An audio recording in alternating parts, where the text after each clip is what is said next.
오늘 창세기 35장 말씀을 통하여서 일어나 베델로 올라가자라는 제목으로 말씀을 나누겠습니다. 야곱이 그의 나이 77세에 부모님을 떠나 하란으로 갔고 97세 20년 만에 다시금 자신의 고향 땅 가나안으로 돌아오죠.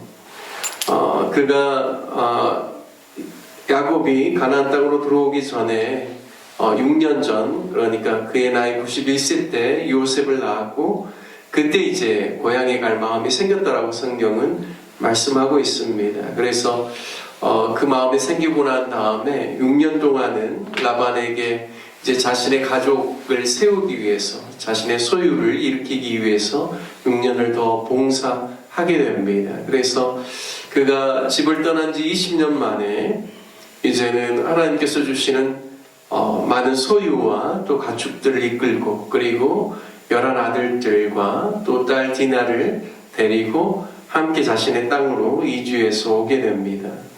그가 와서 제일 먼저 한 일이 형 에서와 화해한 일이죠. 하나님의 은혜로 말미암아 그 모든 일들이 잘 이루어졌습니다. 그리고 그가 고향 땅에 와서 얼른 정착하기를 원했던 것 같습니다. 그래서 첫 번째, 그가 임시거처로 마련했던 숫곳이라는 곳에 있다가, 그곳은 이제 요단 동편인데요, 요단 서편 세겜으로 이제 옮겨오게 되죠. 그리고 이 세겜에 옮겨와서는 베크시타라는, 이제 크시타가 돈의 단위인 것 같습니다. 그래서 베크시타를 주고 바로 그 세겜 입구에, 성 입구에서 그가 이제 장막을 치고 그 땅에서 이제 거주하게 됩니다. 이곳은 숫곳에 있었던 임시거처가 아니라요, 꽤 오래 살 수 있는 그러한 거처를 마련했던 것 같습니다. 일반적으로 이 세겜에 있을 때 시기를 한 10년 정도를 보고 있습니다. 왜냐하면 이 세겜에 들어올 때 그 딸 디나의 나이가 대략 한 3세에서 한 6세 사이로 이렇게 보거든요. 그런데 우리가 이제 어제 보았던 창세기 34장에 보면 세겜 땅에서 그의 딸 디나가 세겜 족속 안에 살고 있는 그러한 사람들의 모습을 구경하기 위해서 이제 들어갔다가 하몰의 아들 세겜에게 이제 그 강간을 당하면서 그 일로 말미암아 이제 자신의 아들들이, 야곱의 아들들이 이제 복수하는 그러한 내용이 창세기 34장에 나오는데요. 디나가 홀로 이제 그 땅에 사람들을 구경하러 간 그 정도가 되려면 유아나 어린아이로서는 불가능한 일이죠. 그가 청소년 정도 되려면 한 13, 4세, 5세, 6세 이 정도 돼야 되니까요. 세겜 땅에 무려 한 10년 정도 야곱이 거주했다는 것을 알 수 있습니다. 왜 이 부분을 말씀드리냐면 하나님께 그가 이 집이 하나님의 집이 될 것이오라고 서원했던 곳이 바로 베델입니다. 그가 형 에서의 낯을 피하여서 바다나람으로 도망하러 갈 때 그가 유숙하던 그곳에서 하나님을 만나서 이곳이 하나님의 집이 될 것이오라고 하면서 하나님의 그 음성을 듣고 그가 다시금 이 땅에 돌아오면 내가 하나님께 10분의 1을 11조를 하나님께 드리겠습니다라고 서원했던 곳이 베델입니다. 그러니까 자신의 인생에 있어서 영적으로 굉장히 중요한 곳이죠.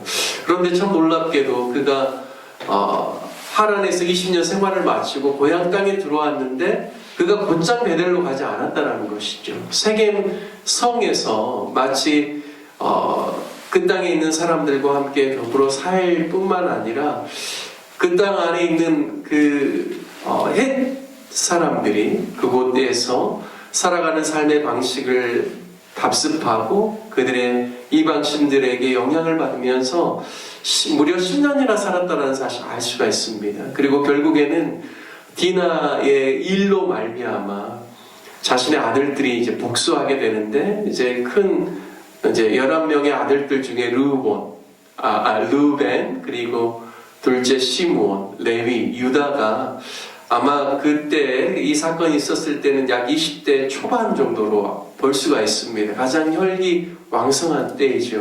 그런데 특별히 이 일에 시므온과 레위가 주동자가 되어서 하몰과 그 세겜뿐만 아니라 그 성 안에 있는 모든 남자들을 그들이 할례를 받고 3일째 아픈 그날에 그들을 다 몰살시키고 그들의 모든 소유를 다 빼앗게 되죠. 이로 인하여서 야곱이 크게 두려워합니다. 너희가 우리는 이 땅에 들어와서 살아가는 이방 사람이고 저들은 원주민인데 너희의 그 행위로 말미암아 나와 우리 가족들이 몰살당할 위기에 있다라고 그렇게 생각하고 그 일로 심히 두려워하게 됩니다. 그러니까 야곱이 가나안 땅에 들어와서 두 번째 심히 두려워할 때죠. 첫 번째는 형 에서를 만날 때, 그리고 두 번째는 바로 자신의 아들들로 말미암아 그 땅에 있는 사람들을 해함으로 말미암아 다른 사람들로부터 그 땅에 있는 다른 원주민으로부터 자기 가족들이 크게 위해를 당할까봐 이제 두려워할 그때입니다. 오늘 본문 35장 1절 말씀에 보면 하나님이 야곱에게 이르시되 일어나 베델로 올라가서 거기 거주하며 네가 내 형 에서의 낯을 피하여 도망하던 때에 내게 나타났던 하나님께 거기서 제단을 쌓으라 하나님이 친히 말씀하십니다.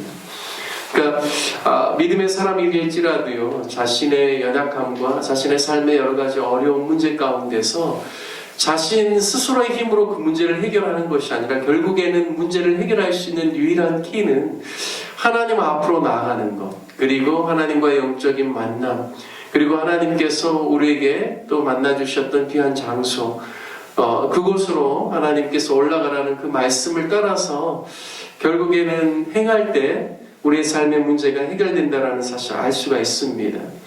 친히 하나님께서 야곱에게 찾아오셔서 자신의 삶의 문제를 해결하도록 은혜와 긍휼과 자비를 베푸시는 그러한 분이신 것을 오늘 말씀을 통하여서 알 수가 있습니다. 하나님께서는 두려움에 떨고 있는 야곱에게 일어나 베델로 올라가라라고 말씀하시죠. 형 에서의 낯을 피하여 도망하던 때에 너에게 나타났던 그 하나님께 거기서 제단을 쌓으라라고 말씀합니다. 하나님을 의지하고 하나님이 아니면 내 삶 가운데 참된 안정과 평안이 없다라고 고백하는 바로 그 소원의 장소, 그리고 그 가난했던 그 마음, 하나님 아니고서는 자신의 삶에 다른 안정감이 없다라고 고백하였던 바로 그 가난한 마음을 회복하라는 의미이죠. 이 베델은 원래 야곱이 이 땅에 들어와서 어쩌면 가장 먼저 갔어야 되는 그런 곳입니다.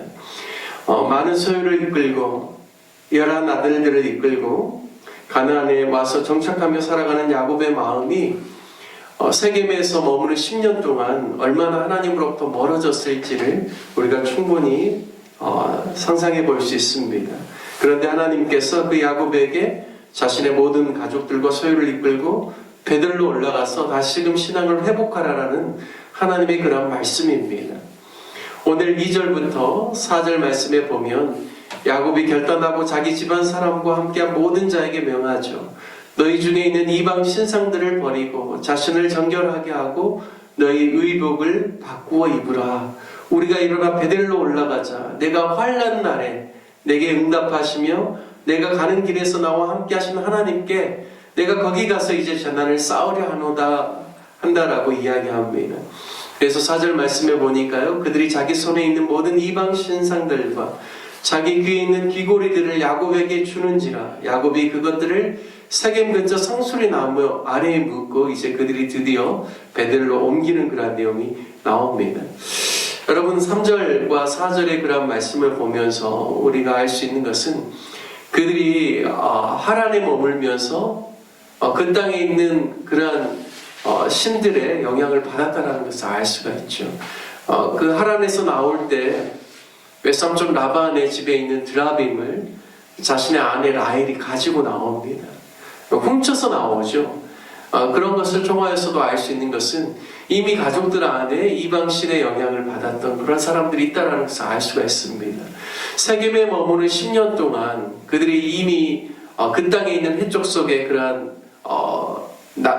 좋지 않은 그러한 모습들을 본받았을 뿐만 아니라 그들이 또한 그 자녀들과 함께 그 땅의 소유를 약탈했을 때 그들이 이미 그 땅에 가지고 있었던 여러 가지 우상이라든지 그리고 그들이 영적인 그런 하나님을 섬기는 일에 도움이 되지 않은 것들을 이미 그들이 가지고 있었다는 것을 알 수가 있습니다. 그런데 그 모든 것들을 이제 다 상수리 나무 아래에 묻어버리고 이제 그들의 스스로를 자신을 정결하게 하고 그들의 의복을 바꾸어 입어서 새로운 마음으로 하나님 아버지 앞에 나아갔다라는 사실을 알 수가 있습니다.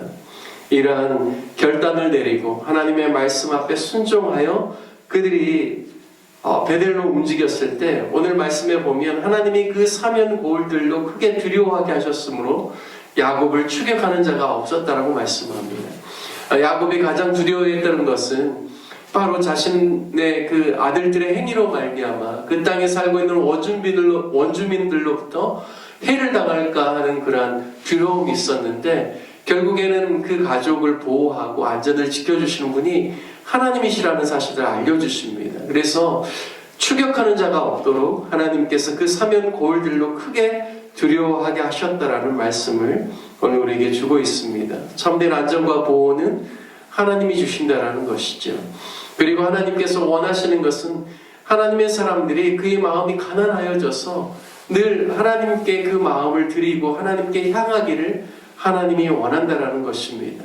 우리의 마음이 영적으로 가난하면 하나님의 은혜와 도움을 우리가 입으면서 살아가지만 우리의 마음이 가난하지 못하여 우리의 마음이 높아지면 우리에게 있어서 삶의 위기가 찾아오고 영적인 위기가 찾아온다는 사실을 오늘 말씀을 통하여서 알려주고 있습니다. 그리고 그 모든 것을 유일하게 회복할 수 있는 길은 하나님 말씀하시는 장소, 하나님을 예배하는 장소, 하나님께서 만나주신 그 장소로 나아가는 것입니다. 저와 여러분도 이 땅을 살아가면서 우리가 늘 영적으로 하나님 앞에서 가난한 마음을 소유하는 저와 여러분 되시기를 주님의 이름으로 축복합니다. 늘 예배의 자리, 또 하나님의 말씀이 선포되어지는 자리, 또 하나님께서 우리 가운데 약속으로 주신 영적인 유업을 잇는 그 자리 안에 거하여 늘 주님과 동행하고 또 주님께서 우리의 삶을 안전케 하여 주시고 평안케 해주시는 하나님의 은혜 안에 거하는 저와 여러분 되시기를 주님의 이름으로 축복합니다. 함께 같이 말씀 적용하며 기도할 때 베델의 하나님이 우리 하나님이라고 고백하며 늘 예배를 사모하며 또 주님의 몸된 교회를 사랑하며 신앙 중심의 인생을 살아가는 그러한 삶을 살게 해달라고 기도하기를 원합니다. 교회를 위해서 기도할 때 오늘 모든 주일 예배를 위해서 기도해 주십시오. 주일학교 예배와 중고등부 예배 또 우리 작년 예배를 위해서 기도해 주시고 또 오늘은 또 정기 공동회의가 있습니다. 1년 사역을 함께 같이 공유하고 또 기도하는 그런 공동회의를 통하여서 2025년 우리 로뎀나무 교회 온 성도들이 한마음 되고 또 주님 맡겨주신 사역과 사명 잘 감당할 수 있기를 위해서 함께 기도해 주시기를 바라겠습니다. 우리 다 같이 주님의 이름 한번 부르시며 함께 기도하겠습니다.